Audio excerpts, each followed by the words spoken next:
Inside a warm, bustling diner, a young black woman stood up to protect a lone Hell's Angel against two police officers. Her actions caused the entire town to turn against her, but what happened next would leave them all in tears. Before we dive in this story, let us know where you're watching from. We'd love to hear your thought. Naomi Carter's hands were red and rough as she scrubbed down the worn countertop of Carter's diner for the third time that morning. The breakfast rush, if you could call four tired farmers and a pair of truckers a rush, had ended, and the old place had fallen silent again, save for the lazy squeak of the overhead fan struggling against the thick summer air. Naomi glanced at the old cash register, mentally counting the few bills inside her stomach, knotting tighter with every click. It wasn't enough. Not for the overdue electric bill tucked inside her bag, the one stamped in angry red ink, or for the endless medication costs for her father's care. "Just a few more months," she whispered under her breath, pushing a tight curl behind her ear, repeating the same hollow promise she had clung to since the day she packed her life into a box and left Atlanta for the slow decay of Willow Creek. Outside the main street lay deserted the kind of stillness that spoke of jobs lost and hope packed away. Naomi could feel the weight of every closed shop window like a stone on her chest. First the factory shut down, then the hardware store. Now Carter's diner. Her family's legacy was bleeding out little by little while she fought to keep it breathing. The bell over the door jingled that familiar sound her father had loved once before. The stroke took his voice and half his body. Naomi turned cloth still in hand, and the sight froze her mid-step. A man filled the doorway, tall and broad, his frame wrapped in dusty black leather that had seen better days. His beard was thick, gray, unruly, and the tattoo snaking up his arms told stories Naomi couldn't even begin to guess at. But it was the patch on his jacket that pulled the room taut. The grim skeletal reaper clutching a scythe, the unmistakable symbol of the Hell's Angel. The few customers left, stiffened. Mrs. Worthington, sitting near the window, with her crossword puzzle, clutched her pearls. In a little gasp, Joe Larkin, a farmer Naomi had known since childhood, shifted uneasily, lowering his coffee mug with a sharp clink. Even the radio crackled with static for a breathless second, as if the diner itself held its breath. The biker moved toward the counter boots, thudding against the linoleum floor, the sound slow and heavy like war drums. He picked the stool furthest from everyone else, his wide shoulders hunching slightly as if trying to make himself smaller. Invisible Naomi's father's words came back to her in a whisper. "Everyone's money spins the same at Carter's." Still her heart hammered against her ribs as she wiped her palms on her apron, grabbed a cloudy plastic menu, and filled a glass of water. "Welcome to Carter," she said, forcing her voice into the same easy rhythm she offered every customer even as the tension prickled against her skin. "Today's special is chicken fried steak with mashed potatoes, made it fresh this morning." The biker looked up at her, then, and Naomi's breath caught. His eyes, pale blue rimmed red, like he hadn't slept in days, seemed at odds with the hard lines of his face. They weren't the eyes of a man looking for a fight. They were the eyes of a man losing one coffee. He said, his voice low, rough like gravel, but there was a softness there too. "Black, whatever's fastest from the kitchen. Been on the road since before sunup." As she poured coffee from the battered pot, Naomi noticed his hands, large, calloused, rough but trembling slightly as he reached for the mug. A hospital bracelet peeked out from beneath his cuff. Her chest tightened.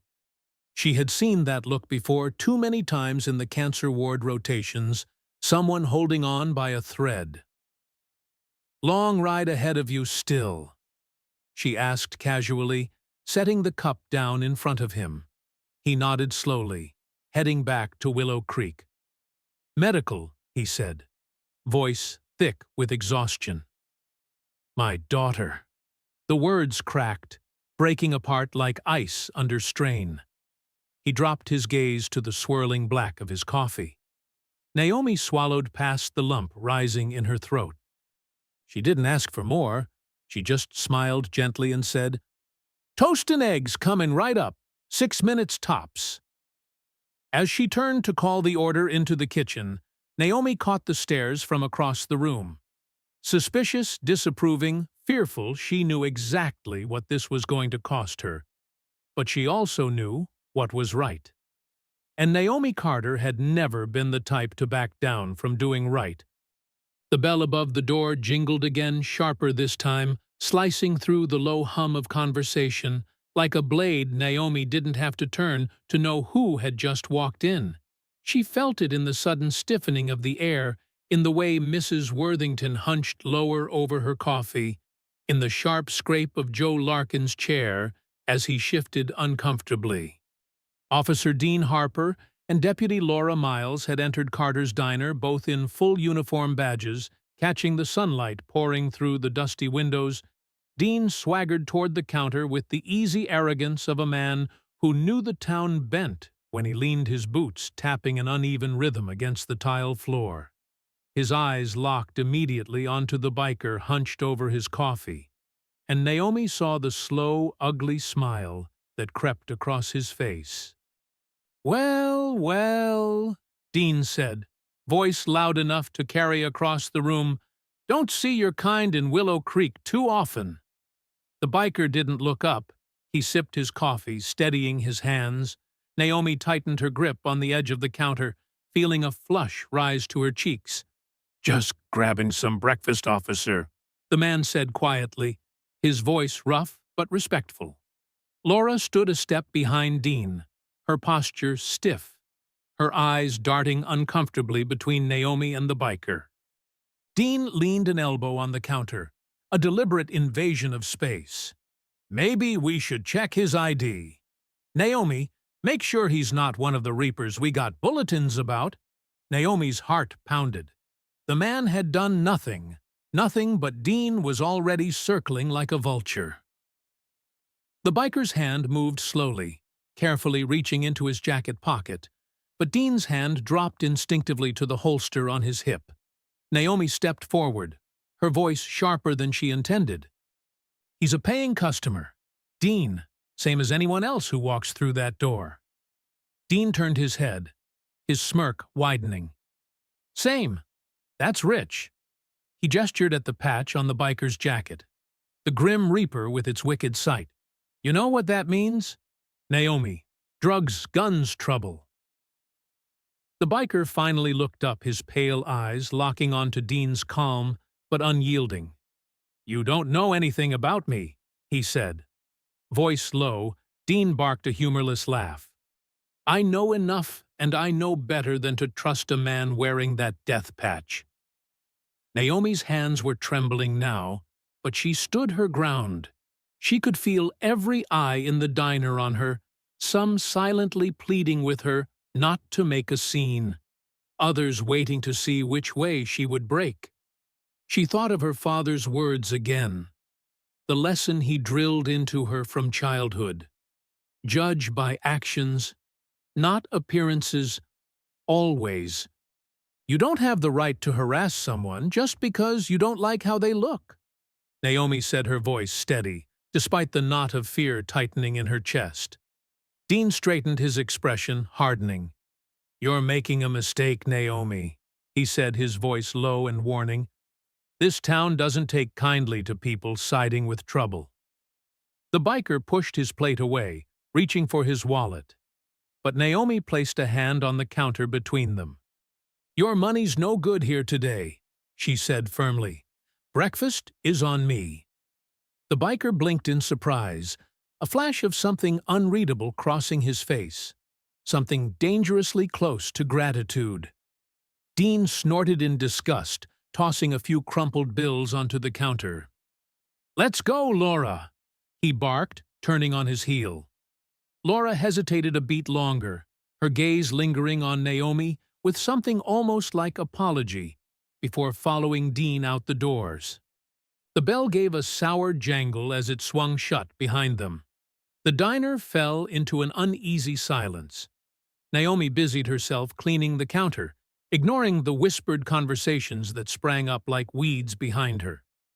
The biker finished his coffee and a few quick gulps, leaving a $20 bill tucked under his cup. Despite Naomi's protests, he stood adjusting his jacket.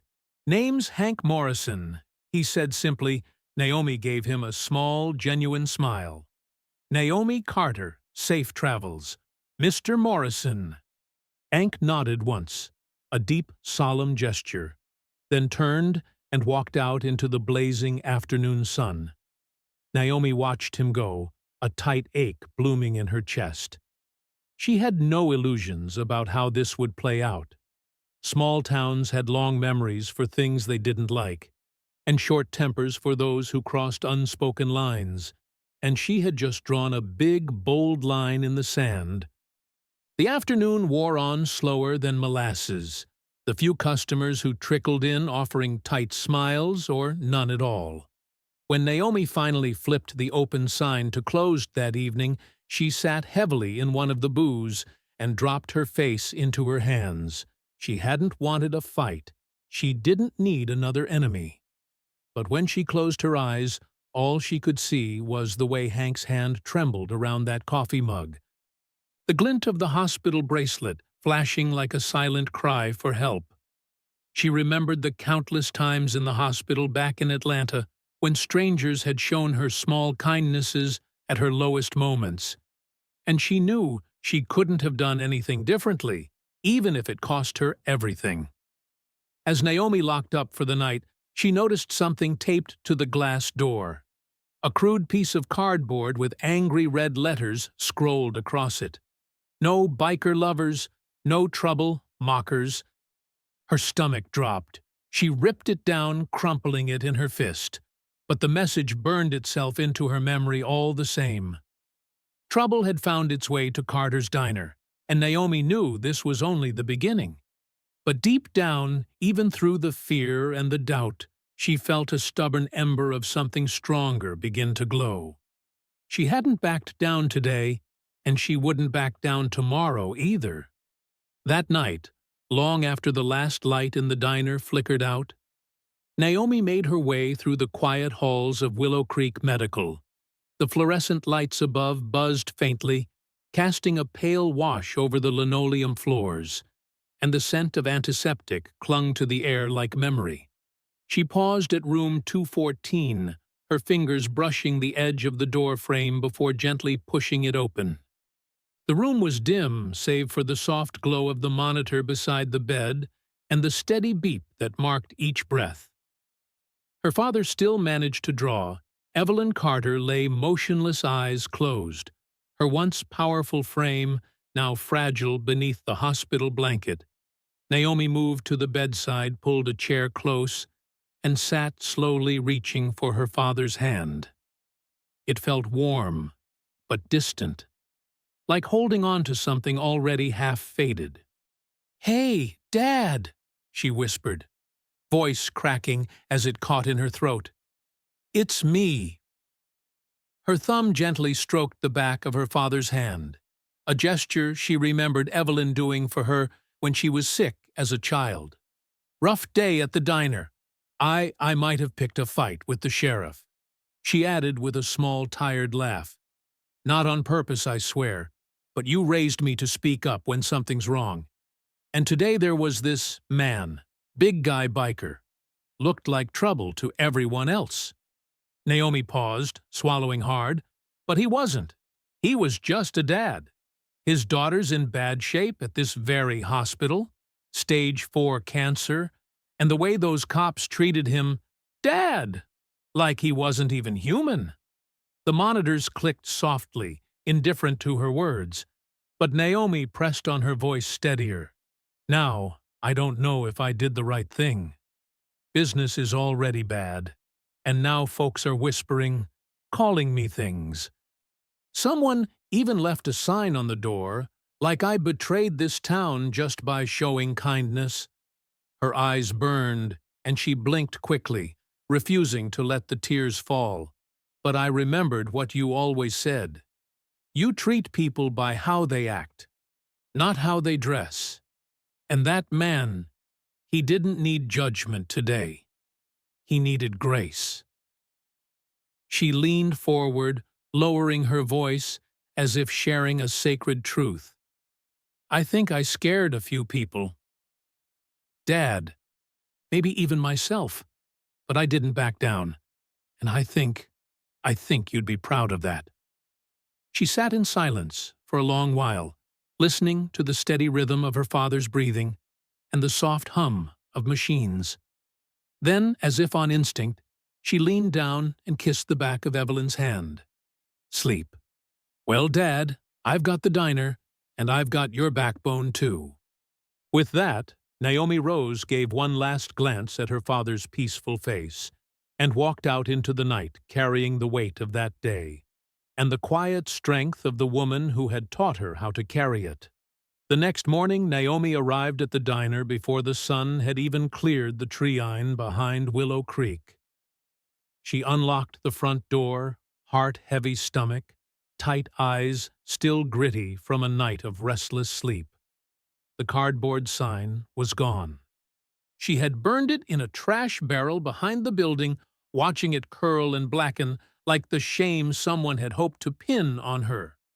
But the silence in town was louder than any insult. The usual breakfast crowd didn't show. Not Mrs. Worthington, not the truckers, not the two old men who played chess in the back booth every Thursday. By 9:00 a.m., the coffee had gone cold and untouched. By 10, Naomi had begun wiping already clean counters just for something to do. At noon, she stood alone behind the register, staring at the near-empty tip jar, and wondering how long she could keep this up before the lights flickered out for good. Then the bell rang. Naomi looked up, expecting maybe a lost traveler or a delivery mix-up. But instead, two strangers stepped inside. The man was in his 50s, tall, lean, weathered, in the way men get from years on the road. His jeans were faded, and his jacket bore the small silver skull pin of the Grim Reapers, understated but unmistakable.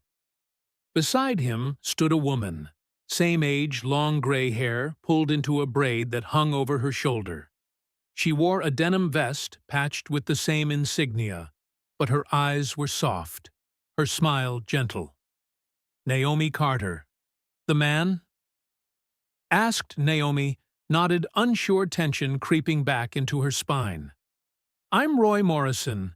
This is my wife, Linda Hank's brother. Naomi's shoulders eased just slightly, and she stepped out from behind the counter. They shook hands, firm, warm, respectful. Hank told us what happened. Linda said he wanted to come himself, but he's still at the hospital with Jessie. Naomi's expression softened. How is she? Roy's face clouded, just for a second. Stage 4. They're trying something experimental. It's the last shot. Naomi swallowed hard, her chest tightening. I'm so sorry, she said quietly. He said you were kind to him, Linda continued when no one else would be. Said you stood up to the police for him, that you didn't look at the patch. You looked at the man. Naomi gave a small shrug. Didn't seem like he needed a fight. Seemed like he needed a meal. Roy smiled faintly. Sometimes those are the same thing. Naomi offered them coffee and they accepted. She poured it slowly, trying not to let her hands shake. Something about their presence felt significant, like the hush before a summer storm. And when they finished their cups, Roy set his down and said, We wanted to do something to say, thank you. Not with money, don't worry. With support. Naomi tilted her head. Puzzled? Support. Roy just smiled. Give it a few minutes. And then it happened. At first it was just a sound, a low rumble, distant like thunder, then more louder, closer. Naomi stepped to the window and felt her breath hitch down both ends of Main Street. The horizon shimmered with chrome motorcycles. Dozens, no hundreds. One by one they roared into view, engines snarling and growling as they filled the street in front of Carter's Diner. They came in waves, men and women, young and old, every one of them bearing patches, jackets, helmets, and vests, stitched with the insignias of different Grim Reaper's chapters from across the state. Some bore flags, others held small bouquets. All of them came for the same reason. The noise grew deafening, then slowly subsided as engines were cut. Riders dismounted, stretching, talking softly, moving in unison like a migrating herd. Naomi stood frozen, watching as the parking lot overflowed and the sidewalk disappeared beneath booted feet. She looked to Roy, stunned. "What is this?" she whispered. Linda smiled. "Hank told his chapter about you. They told others. Word travels fast in our world. You treated one of us like a person. That means something." Naomi's voice caught. "But that's over 200 people." Why Roy's eyes held steady. Because when the world turns its back on us, we remember the ones who didn't. The bell above the door jingled, and the first riders stepped inside. Respectful quiet, nodding to Naomi like she was someone important. They took seats, filled booths, leaned against walls, where no chairs remained. Naomi stammered. I don't have enough food for all these people." Roy grinned. "Taken care of. Linda called ahead to your suppliers last night. Trucks are on their way. Costs covered." Hunting Naomi felt dizzy. By who? By us? Linda said simply, "Consider it an investment in kindness." Outside townspeople began to gather. They stared from across the street, whispered on porches, peered out of windows, but they didn't hide. They watched. They wondered. And slowly, some of them crossed the street. Cautiously curious, Naomi's old classmate Malik stepped inside, glancing around at the sea of leather jackets before raising a hand in greeting. "You still serving those biscuits?" he asked, with a crooked grin. Naomi blinked, then laughed, wiping her hands on her apron. "Sure am. You'll have to share a table, though." "Not a problem," he said, taking a seat beside a woman with a pink mohawk and a patch that read, "Reapers Never Quit." More locals followed, conversations started. Cautious at first, then easier, Naomi watched wonder spreading in her chest, like sunlight through storm clouds. Her diner. Her father's diner was full, not just with people, but with possibility, with change. And then the bell jingled one more time. Naomi turned, her heart catching in her throat. Hank Morrison stood in the doorway. He looked exhausted. Eyes-rimmed red jacket, dusty from the road. But there was a smile tugging at the edge of his mouth. "Hope you don't mind," he said, voice quiet. "I brought a few friends." Naomi walked over, met him halfway. "Not at all," she said, voice thick with emotion. "Come in. I saved you a seat." The afternoon sun dipped lower, casting long golden shadows across Willow Creek as Carter's Diner buzzed with life like it hadn't in years. Naomi moved like a whirlwind behind the counter, refilling coffee, shouting quick orders to the kitchen, sliding plates of burgers and fries across the counter to waiting hands. The delivery trucks had come, just like Roy promised. Crates of fresh eggs, bread meat, and coffee beans stacked high at the back door. A few of the bikers had unloaded everything without being asked, laughing and joking like it was just another part of the gathering. Naomi had called in a few friends to help, some from the church youth group. A few neighbors she wasn't even sure liked her that much, but nobody hesitated. There was something about the energy in the diner now, an unspoken understanding that something special was happening, something worth being part of. Every table was filled. Writers with leather vests, weathered faces, and calloused hands laughed and swapped stories with curious locals. Mrs. Worthington, who had clutched her pearls just the day before, sat at a booth deep in conversation with a woman whose biceps could probably break steel pipes, but who was animatedly discussing quilting patterns. Malik taught a group of bikers how to play dominoes in the back corner, slamming the tiles down with dramatic flair that made the whole table roar with laughter. Even Deputy Laura Miles slipped inside quietly, sitting at the counter and accepting a mug of coffee from Naomi. With a nod that said more than words could, Naomi caught her breath for a second, leaning against the pass-through window, just soaking it all in. This was what her father had dreamed about when he opened Carter's Diner. A place where nobody cared about the color of your skin, the patch on your jacket, or the job you did or didn't have. Just good food, good company, and a roof to share it. The bell above the door jingled again, and the conversations died down as a man stepped inside. He was massive, broad-shouldered, his beard, white and thick, a leather vest stretched across his chest, marked with bold patches, and the heavy words, President Grim Reaper's MC Riverside. Chapter. Naomi wiped her hands on her apron and stepped forward instinctively. Heart-thudding, the man smiled warmly and extended a hand. "He must be Naomi," he said, voice like gravel and sunshine. "Name's Marcus Turner." Naomi shook his hand firmly. "Welcome to Carter's, Marcus," he chuckled. "You've made quite an impression on the family." Marcus turned to the room, raising his hand.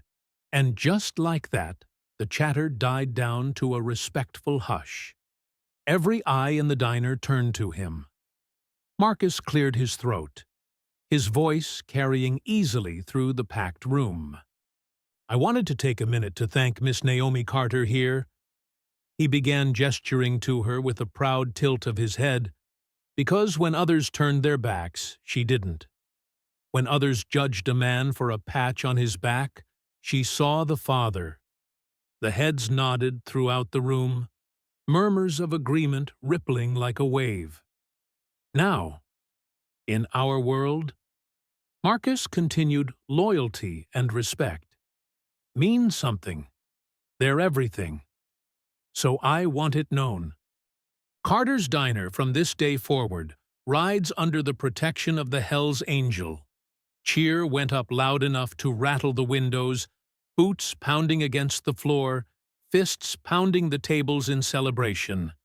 Naomi stood frozen, stunned, tears stinging her eyes, as the room erupted in applause. She caught Hank's gaze across the room. He smiled at her, small but full of pride, and Naomi smiled back, a trembling, disbelieving thing. Marcus wasn't finished. He waited for the noise to die down, then said, "And if anyone in this town has a problem with that, they'll have a problem with all of us." His tone was firm, but not threatening, just a simple statement of fact. He turned, looked directly at Deputy Laura Miles, who sat stiffly at the counter, coffee halfway to her lips. Laura swallowed hard, but nodded once, slowly, her eyes dropping to the mug in her hands. Satisfied, Marcus smiled and turned back to Naomi. "Now," he said, grinning wide enough to flash a gold tooth, "who's ready for pie? I heard there's no better slice in 3 counties." Another roar of laughter, and just like that the tension broke into easy joy. Again. Naomi laughed too, wiping her eyes quickly with the hem of her apron, before hustling back to the kitchen to cut as many slices of pie as her hands could manage. As the evening wore on, the gathering spilled into the streets. Someone rigged up a portable speaker to a motorcycle battery, and classic rock poured into the warm summer air. Kids from the neighborhood rode tiny bicycles up and down the sidewalks, weaving between big chrome bikes like fish darting through a coral reef. Old-timers leaned against lampposts, trading stories with men and women whose leather jackets told tales of different towns, different lives, but somehow the same beating heart. Naomi's father, who hadn't left the house in months, even ventured out bundled in a shawl, pushed in a wheelchair by one of the young riders who had an easy smile and steady hands. It wasn't just a good day, it was the kind of day that stitched itself into the fabric of a town's memory forever. And in the center of it all, standing tall in her worn sneakers and coffee-stained apron, was Naomi Carter, still tired, still a little scared of what tomorrow might bring, but for the first time, in a long time, filled with a fierce, burning hope. She caught Hank standing outside the diner, talking quietly with Roy and Linda, a smile on his tired face, as he watched Jesse's hospital bracelet dangling from his wrist. Like a fragile promise, Naomi crossed over to him. "Hey," she said, softly. Hank turned his face, lighting up. "Jesse," he said, voice thick. "Got some good news today. Early signs, but the new treatment's working." Naomi's breath caught in her throat, a giddy kind of relief flooding her chest. "That's amazing," she said, and without thinking, she wrapped Hank in a fierce hug. He stiffened for half a second before hugging her back, strong and sure. When they pulled apart, Hank said, voice gruff with emotion, "She wants to meet you," said, "You sound like the kind of woman she hopes to be." Naomi blinked hard against fresh tears. "I'd like that," she said. "I'd like that a lot."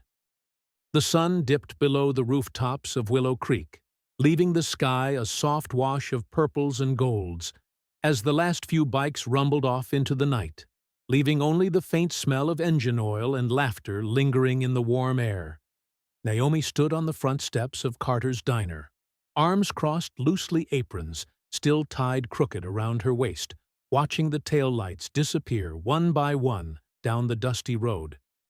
The diner behind her still buzzed with the faint clatter of dishes being washed and chairs being stacked. But out here in the hush of early evening, it felt like standing in the middle of a miracle. She closed her eyes for a moment, breathing it in, the scent of fresh pie, worn leather, and summer dust mingling into something that smelled like hope. A soft throat clear behind her made her turn. Roy and Linda stood side by side, hands clasped together, wide grins lighting up their tired faces. Between them, Roy held a brown paper package, thick and slightly crumpled at the edges. He stepped forward, holding it out from all of us. He said simply, Naomi blinked, reaching out, unwrapping the bundle carefully. Inside, folded with surprising care, was a custom leather vest, black supple stitched across the back with a patch that made her breath catch. Carter's Diner embroidered in bold letters encircled by the words, "Friend of the Reapers." Below it, a smaller patch, protected. Naomi ran her fingers over the stitching throat, tightening words, failing her. For a long moment, Roy clapped a gentle hand on her shoulder. "You stood up when it mattered. Most people don't." Linda smiled, eyes bright with unshed tears. "We don't forget kindness. Not ever." Tucked inside the vest was a simple note scrolled in uneven handwriting Naomi instantly recognized as Hank's. "Thank you for seeing the man, not the jacket. Jesse," smiling again. "She can't wait to meet you. Hank." Naomi pressed the note to her chest for a moment, grounding herself against the overwhelming tide of emotions surging through her. Inside the diner, she found a spot of honor for the vest, hanging it right next to her father's old stained apron and faded photograph.